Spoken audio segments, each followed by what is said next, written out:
The multiverse. Infinite realities where anything that can happen does. Each universe can be interpreted as a thread of a giant spiderweb, a sprawling tapestry of silk that converges at the center of all reality.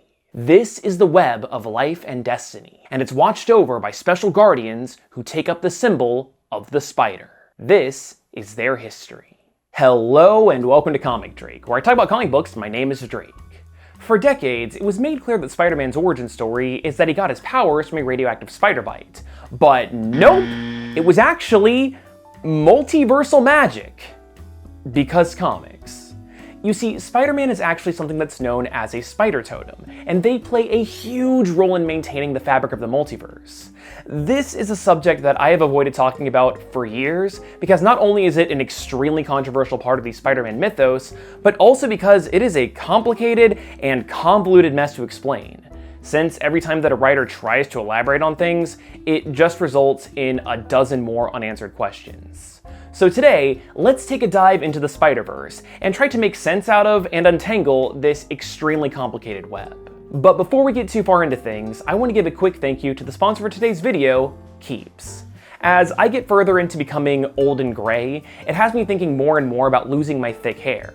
And since 2 out of 3 guys will experience some form of male pattern baldness by the time they turn 35, it's a real fear. But thankfully, there's Keeps. They're a subscription service that makes it easy and affordable to treat male pattern baldness, with generic versions of FDA-approved medications for hair loss. Every 3 months, you'll get the right treatment for you mailed directly to your door from a real licensed doctor. And since all of the appointments are handled completely over the internet, that means that there is zero reason for boring doctor visits or pharmacy pickups. Plus, if you need to ask your doctor any questions or raise any concerns in the meantime, then you can message them 24/7 and also track your progress by using their handy tracking tool. If you're ready to take action and prevent hair loss, then make sure you go to keeps.com/comicdrake or click the link in the description down below to receive 50% off your first order. That's keeps.com/comicdrake. Thank you very much, Keeps, for helping me keep the lights on, but now let's get back to the video. One of the most iconic writers to take on Spider-Man is J. Michael Straczynski, and during his time on the book, he had Peter swinging around doing his friendly neighborhood stuff when suddenly this dude named Ezekiel shows up and is like, "What up, Peter? You're a totem." Naturally, this confused the hell out of Parker. I mean, he's a science boy and knew for a fact that the radioactive spider is what gave him his powers. But Ezekiel responded with, "Okay, yeah, but who put the spider there in the first place? It's your destiny and you're a totem." Okay, but what the hell does that mean? As Ezekiel puts it, totems are the bridge between animal and man. There's actually all sorts of totems out there, and it's implied that this is why so many of Spider-Man's villains are animal-themed, because totems attract totems. However, this was never really elaborated on, and to be entirely honest, we actually don't know all that much about the other animal totems. Straczynski just kind of put the idea out there, and no writer has ever wanted to touch it. The spiders, on the other hand, have gotten a lot of lore, because unlike the rest of the animals, they're special since they're responsible for maintaining an important piece of the multiverse. See, there's this thing called the web of life and destiny, and only spider totems can sense it.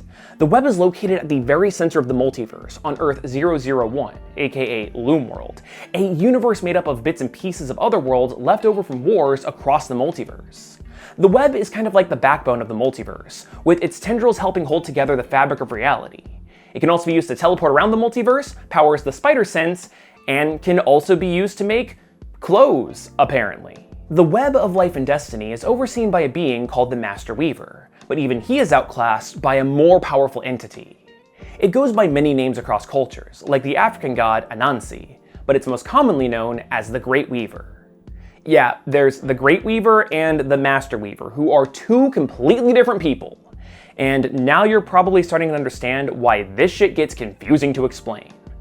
Anyway, the bigger and more powerful spider dude lives on the astral plane, and is responsible for deciding who gets to be a spider totem, including the special great totems. These dudes have even more power than the usual spider people, and there's only one of each of them in the entire multiverse. But the majority of them are conveniently located in the mainstream Marvel Comics universe. There's the aforementioned Master Weaver, who looks over and maintains the Web of Life and Destiny, and the Gatekeeper, who oversees mystical forces and acts like the Department of Internal Affairs, passing judgment on totems who aren't worthy of their powers. Then there's the Bride, who inhabits the body of Cindy Moon, aka Silk. She's responsible for Spider-Totems to be born through chance, magic, curses, and unwanted luck. There's also the Scion, who inhabits a kid named Benji Parker. But we don't actually know too much about what he does, since he is a literal baby. Finally, there's the Other. And this one is a big complicated mess. To oversimplify, the Other is basically a supercharged totem with augmented powers and additional ones, like wrist stingers and the ability to turn into a big spider monster.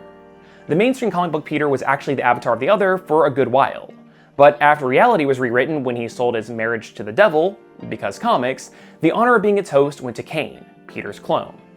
Anyway, in addition to completely rocking Peter's world with all that totem crap, Ezekiel also drops the bomb that a freaking multiversal vampire is coming after him.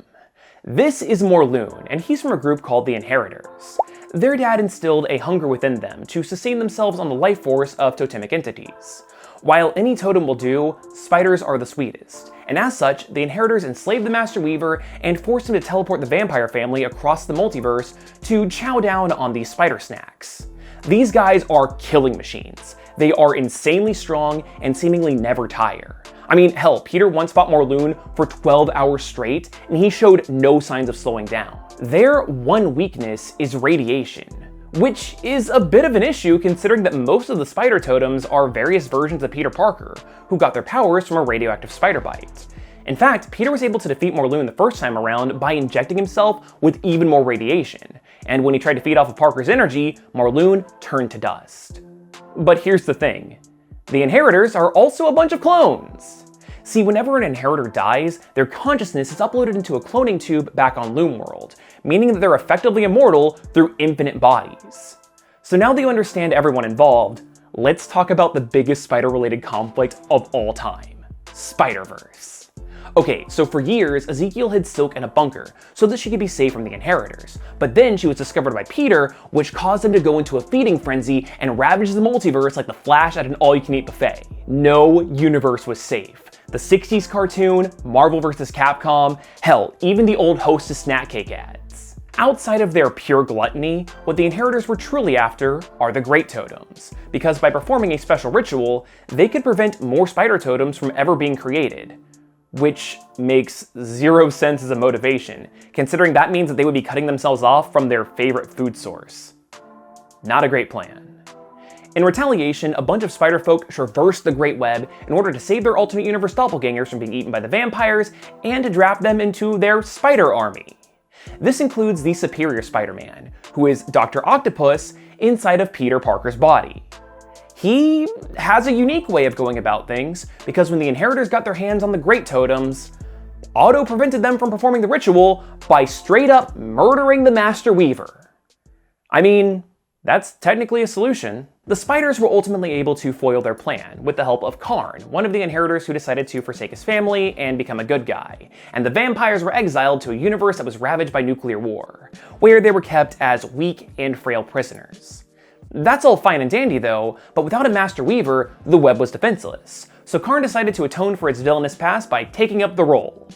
Also, this was apparently his destiny, since it was revealed that the last Master Weaver was an older version of himself. It also became clear that many Spider-Men, and women, and monkeys were lost during this Great War, and thus a bunch of Spider-Folk decided to form the Web Warriors, a group that would work with Karn to protect those worlds.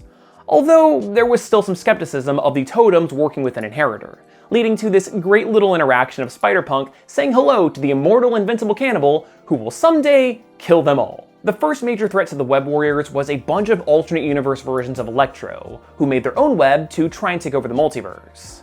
Yeah, the one Spider-Man villain that isn't animal themed is the one that gets to do the multiversal shit. By using this false web, the Electros were able to take over Loomworld along with the Web of Life and Destiny itself. But thankfully the Web Warriors managed to save the day and kick them out of Loomworld. However, the web was badly damaged and tangled due to the abuse that it suffered at the Electro's hands, causing the fabric between realities to deteriorate. With the help of a good version of Dr. Octopus, the team was able to stop each universe from bleeding into each other, and they untangled the web. Only for it to be threatened all over again. This is SpiderGeddon, a full-on sequel to Spider-Verse that was infinitely less popular because it had a worse name. The mainstream Peter Parker really isn't in this event, since he spends more or less the entire time fighting Morlun in a park. However, since the book was kind of made to tie into the Into the Spider-Verse movie, it's Miles who's in charge this time around. So Doc Ock recreated the Inheritors cloning technology to grow himself a new body that's a hybrid of his and Peter's DNA. However, the Inheritors were able to hijack the signal and use it to escape the irradiated world by cloning themselves new bodies in Otto's lab. To be completely honest, this book is more or less just Spider-Verse again, with a multiversal army of spider people getting assembled to stop the Inheritors. Oh, but Karn was killed by his sister this time around, which was kind of important to mention. One of the new spiders is an alternate universe doppelganger of Norman Osborn, who takes advantage of the web losing its guardian by straight up destroying it, with the goal of confining the Inheritors to one universe, thus saving the rest of the multiverse from their wrath. Spider-Norman's plan ends up not really working, because Annie Mae, the alternate universe child of Peter and Mary Jane, shows up and reveals herself to be a new great totem called the Pattern Maker. I love how the Inheritors are like, what the hell, why didn't we know about this chick the last time we did this? Now, get this. The Inheritors were ultimately finished off when Miles obtained an insane cosmic energy force that granted him godlike power, and then he blows up the Inheritors with the big sword from the live-action 70s Sentai show. And to prevent all of this from ever happening again, the Spider-Folk rework the cloning tubes to put the Inheritors' consciousness into baby versions of themselves. And to raise them to be less evil, they're taken in by Spider-Man. She's from the universe where Aunt May gets bitten by the spider instead of Peter. But knowing comics, these vampire babies are probably going to grow up to be evil all over again, just so Marvel will have an excuse to do yet another big Spider-Verse event. But what about the destroyed Web of Life and Destiny? I mean, it just being tangled was enough to lead to tears in reality. Well, as the Pattern Maker, Annie Mae spins a brand new one, and it's watched over by a little girl that goes by Spider-Zero. And at the time of this recording, that's really everything that we know related to Spider-Verse and Spider-Totems and all of that nonsense. Like I said at the beginning of this video, all of this complete gobbledygook is a really controversial part of the Spider-Man mythos. Personally, I like bits and pieces of it, but sometimes it can really go off the deep end. However, I'm a big fan of Spider-Verse, so if the price to pay for that awesome story is a little bit of nonsense, then whatever. But if you like this video, then why not consider subscribing or even watching another one? And if you enjoyed this, then chances are you probably like alternate universe spider people. So good news, I have a playlist with every single one of my videos that relate to that stuff. So maybe give that a click and watch some of those. I would really appreciate it. But anyway, I hope you learned at least a little something new, and hopefully, I'll see you next time.